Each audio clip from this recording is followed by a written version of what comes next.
ফালমুগীরাতি সুবহা, যারা অভিযান করে প্রভাতকালে, ভোরবেলায়, সকালবেলায়, ঘুম মানুষের ভাঙেনি এরকম সময়ে যে সমস্ত ঘোড়া এবং ঘোড়সওয়ারিরা প্রভাতকালে অভিযান চালায়। সুবহা তথা সকালবেলা মরুময় প্রান্তরে বা ঘাসের জমিনে শিশির পড়ে ধুলাবালি কিন্তু একেবারে নিস্তেজ হয়ে থাকে। তাহলে ওই সময় যেই ঘোড়া কত স্পিডে, কত দ্রুত বেগে দৌড়াইলে যে সেই বালুকণার এবং খুরের আঘাতে অগ্নিস্ফুলিঙ্গ বের হয়, আল্লাহ সুবহানাহু ওয়া তাআলা এই রকম ঘোড়ার শপথ করে বলতেছেন ফাল মুগীরাতি সুবহা, যারা প্রভাতকালে সকালবেলা অভিযান চালায়, ফাআসারনা বিহি নাকআ, এবং যারা ওই সময় ধূলি উৎক্ষিপ্ত করে। ভোরবেলা কত দ্রুত দৌড়াইলে যেই ঘোড়ার খুরের আঘাতে বালুকণা থেকে আগুনের মতো স্ফুলিঙ্গ বের হয়, এরকম ঘোড়ার শপথ করে বলতেছেন ফাওয়াসাতনা বিহি জামাহা, এরকম পরিস্থিতিতে তারা শত্রু দলের অভ্যন্তরে ঢুকে পড়ে। ঘোড়াসহ ঘোড়সওয়ার, মুজাহিদ এবং ঘোড়া উভয়েই শত্রুর অভ্যন্তরে তারা ঢুকে পড়ে। নিজের জানকে নিজের মায়া না করে তারা শত্রুর মোকাবেলায় শত্রু দলের ভিতরে ঢুকে পড়ে। এই যে 1 থেকে 5 আয়াত আল্লাহ রাব্বুল আলামিনের আলোচনা বা শপথ করার পরে মূল বিষয়ের প্রতি আল্লাহ সুবহানাহু ওয়া তাআলা আলোকপাত করছেন। এত সময় এগুলো কেন বললেন? ইন্নাল ইনসানা লিরাব্বিহি লাকানুদ, মানুষ অবশ্যই তার রবের প্রতি বড়ই অকৃতজ্ঞ। তো এত কিছু কথা বলছেন, ওয়াল আদিয়াতি দবহা, শপথ ঊর্ধ্বশ্বাসে ধাবমান ঘোড়ার, ফাল মুরিয়াতি কদহা, যারা খুরের আঘাতে অগ্নি স্ফুলিঙ্গ বের করে, ফাল মুগীরাতি সুবহা, এরকম পরিস্থিতি যে তারা সকালবেলা অভিযান পরিচালনা করে এবং তাদের অভিযান পরিচালনা করতে যেয়ে তাদের খুরের আঘাতে ধূলিকণা উৎক্ষিপ্ত হয়, ফাওয়াসাতনা বিহি জামাআ, এবং তারা শত্রুর অভ্যন্তরে ঢুকে পড়ে। একটা ঘোড়া যাকে তার মালিক কিছু ঘাস খাওয়ায়, তার যেই প্রয়োজন রিজিকের ব্যবস্থা তার মালিক করে। একটা অবলা প্রাণী, তার কোনো জ্ঞান বুদ্ধি ওইভাবে মানুষের মতো নেই, সেই ঘোড়াকে তার মালিক যখন তাকে সুন্দর করে কিছু খাদ্য দেয়, তার থাকার একটা চমৎকার জায়গার ব্যবস্থা করে, সেই অবলা প্রাণী তার মালিকের প্রতি এতটা বেশি অনুগত হয়, এতটা বেশি সেই মালিকের প্রতি ভালোবাসা প্রদর্শন করে যে মালিকের জন্য তার নিজের জীবনকে বিসর্জন করে দেয়। সে তার পিঠে বসে সওয়ারি হয়ে যেই দিকে নির্দেশ করে, সেটা যদি সমুদ্র হয়, সেটা যদি আগুনের গর্ত হয়, যেই দিকে সেই ঘোড়ার সওয়ার মালিক যেদিকে সেদিকে নির্দেশনা দেয়, সেই দিকে সেই ঘোড়াটা ধাবিত হয়ে যায়। সে তার নিজের জীবনের পরোয়া করে না, নিজের জীবনের মায়া করে না।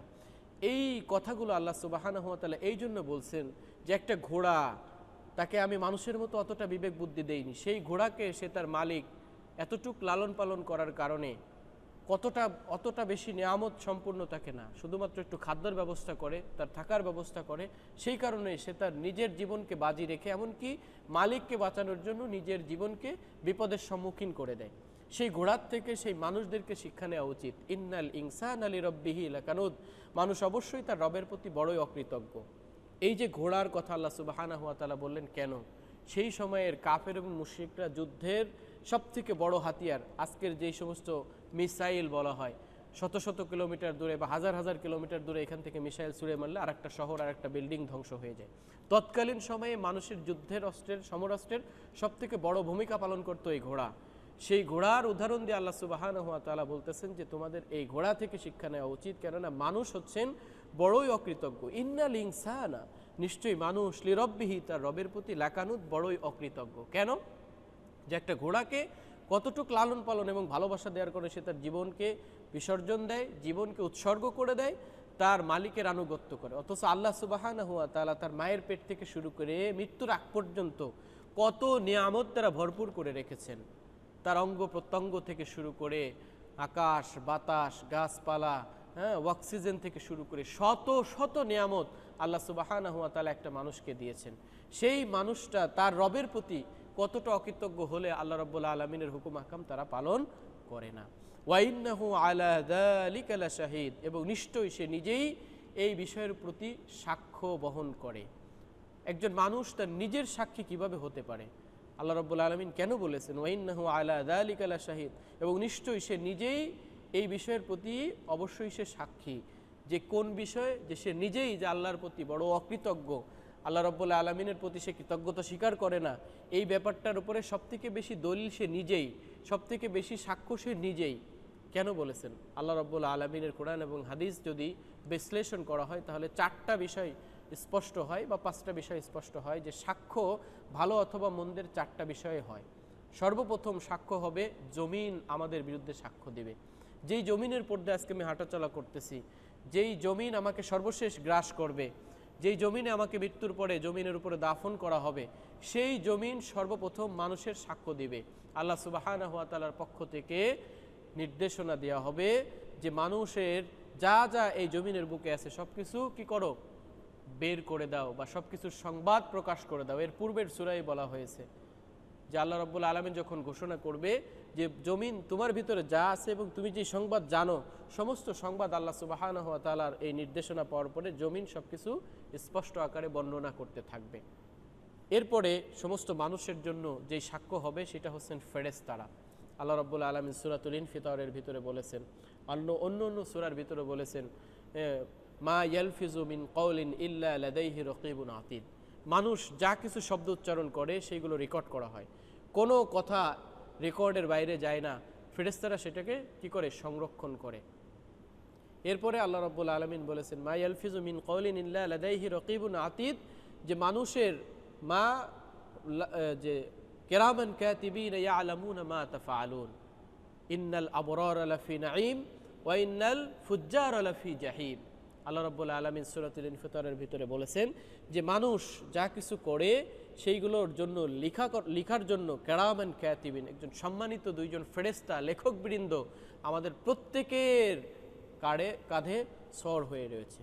আমরা যখনই যেটা বলতেছি, যখনই যেটা করতেছি, সেটার একটা দলিল স্পষ্ট আকারে তাদের কাছে সংরক্ষণ করা হচ্ছে। এই যে 2 নম্বর সাক্ষ্য গ্রহণ করা হবে, ওয়াইন্নাহু আলা যালিকা লাশাহিদ, এবং নিশ্চয়ই সে নিজেই এই বিষয়ে সাক্ষী।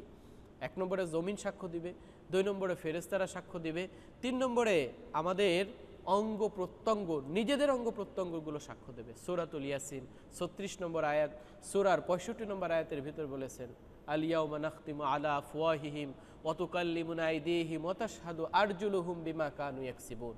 কাল কিয়ামতের ময়দানে যখন আমরা আল্লাহ রাব্বুল আলামিনের একটা দলিল আমলনামা পেশ করবে, তখন অনেকেও অস্বীকার করবে, সাথে সাথে আল্লাহ রাব্বুল আলামিন তার মুখে মোহর মেরে দিবেন, সে আর মুখ দিয়ে কোনো কথা বলতে পারবে না। তখন তার হাত সাক্ষ্য দিবে, পা কথা বলবে, প্রত্যেকটা অঙ্গ প্রত্যঙ্গ সে যা যা করেছে সেইগুলোর স্পষ্টভাবে কথার মাধ্যমে, বলার মাধ্যমে সাক্ষ্য দিতে থাকবে। আল্লাহ সুবহানাহু ওয়া তাআলা অন্য সূরার ভিতরে বলেছেন যে মানুষের চোখ যখন জাহান্নামে তাদেরকে হাজির করা হবে, জাহান্নামের নিকটবর্তী করা হবে, তখন চোখ কথা বলবে, চামড়া পর্যন্ত সাক্ষ্য দিতে থাকবে, মানুষের অঙ্গ প্রত্যঙ্গ এভাবে সাক্ষ্য দিতে থাকবে। সর্বশেষ আল্লাহ সুবহানাহু ওয়া তাআলা নিজেই মানুষের জন্য সাক্ষ্য হয়ে যাবে। কেননা পৃথিবীর একেবারে 7 তবক আসমান এবং 7 তবক জমিনের নিচে কোনো অন্ধকার জায়গায় যদি একটা পিপীলিকা পাথরের উপরে হেঁটে যায়, সেই পিপীলিকার অন্ধকার পাথরের উপরে হেঁটে যাওয়ার যে শব্দ, সেই শব্দ আল্লাহ সুবহানাহু ওয়া তাআলা শুনতে পারেন।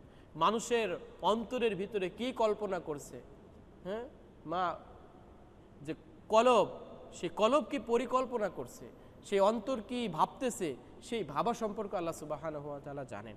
সুতরাং এই যে 4টা স্তরের সাক্ষ্য আল্লাহ রাব্বুল আলামিনের কাছে উপস্থিত থাকবে, সরাসরি আল্লাহ রাব্বুল আলামিন এই সব কিছু বাদে, জমিন সাক্ষ্য দিবে না, হাত পা সাক্ষ্য দিবে না, ফেরেশতারা সাক্ষ্য দিবে না, আমাদের লিখিত দলিলনামা থাকবে না, সর্বশ্রেষ্ঠ সাক্ষ্য তো আল্লাহ সুবহানাহু ওয়া তাআলা।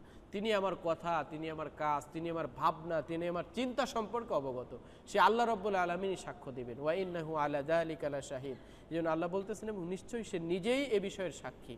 অর্থাৎ সে যে আল্লাহ সুবহানাহু ওয়া তাআলার কার্যক্রম করে না, আল্লাহ রাব্বুল আলামিনের হুকুম হাকাম পালন করে না, এই ব্যাপারে সে নিজেই সাক্ষী। সে নিজেই যখন নিজের বিশ্লেষণ করবে, নিজের কৃতকর্ম মাথা বালিশে দিয়ে ভাববে, সে তখন নিজেই বুঝতে পারবে যে আসলে আমার এই কাজগুলো অন্যায় হচ্ছে, এই কাজগুলো সঠিক হচ্ছে না। আর এইটা কি কারণে মানুষ আল্লাহ সুবহানাহু ওয়া তাআলার প্রতি যে বড়ই অকৃতজ্ঞ, এটা কি কারণে, ওয়া ইন্নাহু লিহুব্বিল খায়রি লাশাদীদ, এবং অবশ্যই সে ধন সম্পদের প্রতি অতিরিক্ত আসক্তি, ভালোবাসা, পৃথিবীর মানুষের জীবনের থেকে মানুষের সম্পদের প্রতি ভালোবাসা থাকে। যে তার ব্যাংক ব্যালেন্সে 1 কোটি টাকা আছে, ব্যাংক ব্যালেন্স যদি কোনোভাবে হ্যাক হয়ে যায়, সে তার জীবন দিয়ে দিতে চায়, তাহলে ব্যাংক ব্যালেন্সের তার সিকিউরিটি দিতে চায় না। তার এক ব্যাগ টাকা রয়েছে, স্বর্ণ রয়েছে, সেই স্বর্ণ গহনা নিয়ে যেতে চায় চোরে, ছুরি মেরে দিচ্ছে, তারপরে সে তার ব্যাগ ছাড়ে না। তার মানে জীবন থেকে তার অর্থ সম্পদকে ভালোবাসে, আর এই অর্থ সম্পদের প্রতি বেশি মোহ ভালোবাসার কারণে সে আল্লাহ সুবহানাহু ওয়া তাআলাকে ভুলে গেছে, আল্লাহ সুবহানাহু ওয়া তাআলার প্রতি সে অকৃতজ্ঞ হয়ে গেছে। ওয়া ইন্নাহু লিহুব্বিল খায়রি লাশাদীদ, এবং অবশ্যই সে ধন সম্পদের আসক্তিতে অত্যন্ত কঠিন। আফালা ইয়ালামু ইযা বু'সিরা মা ফিল কুবুর, তাহলে কি সে সেই সম্পর্কে অবহিত নয়?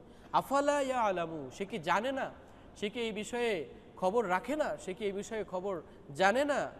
ইযা বু'সিরা মা ফিল কুবুর, যখন কবরে যা আছে তখন উত্থিত করা হবে, কবরে যা কিছু আছে সমস্ত মানুষকে উত্থিত করা হবে, কবরে যেই বিষয়ের সংবাদ রয়েছে সব কিছু পুনরুত্থান করা হবে, খবর দেওয়া হবে। ওয়াহুসিলা মাহফিস সুদূর, শুধু কবরে যা কিছু আছে তা নয়, ওয়াহুসিলা মাহফিস সুদূর, এবং অন্তরে যা আছে সেই অন্তরের সব কিছু কী করে দেওয়া হবে?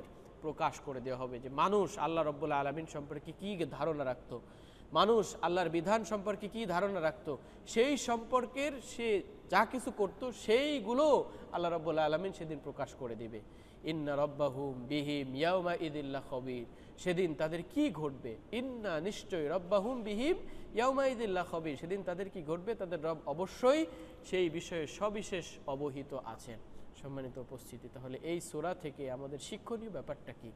যে আমরা যেই সম্পদের মোহে পড়ে, এই পৃথিবীর ভালোবাসায় পড়ে বিল্ডিং করতে হবে, ঘরবাড়ি করতে হবে, হ্যাঁ, এই যে প্রতিযোগিতায় নেমেছি, এই প্রতিযোগিতার প্রতিযোগী হয়ে আমি আমার আল্লাহ রাব্বুল আলামিনের বিধান যথাযথভাবে পালন করছি কিনা, এই ব্যাপারে আমাদের সজাগ থাকা দরকার। এবং আমরা অন্তরে কি চিন্তা করতেছি সেই ব্যাপারে আল্লাহ সুবহানাহু ওয়া তাআলা জানেন। এজন্য সবসময় আমাদের ঈমানের হালতে থাকা, সব ধরনের খারাপ চিন্তা থেকে মুক্ত হয়ে আল্লাহ রাব্বুল আলামিনের প্রতি ভালো ধারণা রাখা, এরকমভাবে আখিরাত যেহেতু অবশ্যই হবে, এবং আমরা কি করতেছি এই করণীয় কর্মকাণ্ডের প্রত্যেকটা বিষয়ের সাক্ষ্য আমাদের রয়ে যাচ্ছে। সুতরাং আমাদের এখান থেকে শিক্ষা নিয়ে সবসময় ভালো কাজের সঙ্গে লেগে থাকা, মন্দ কাজ থেকে পরিহার করা, আল্লাহ রাব্বুল আলামিনের প্রতি বিশ্বাস করা, কাল কিয়ামতের ময়দানের প্রতি ঈমানকে দৃঢ় করা। আল্লাহ সুবহানাহু ওয়া তাআলা আমাদের এই কথাগুলোর উপরে আমল করার তৌফিক দিক সকলে বলে আমিন।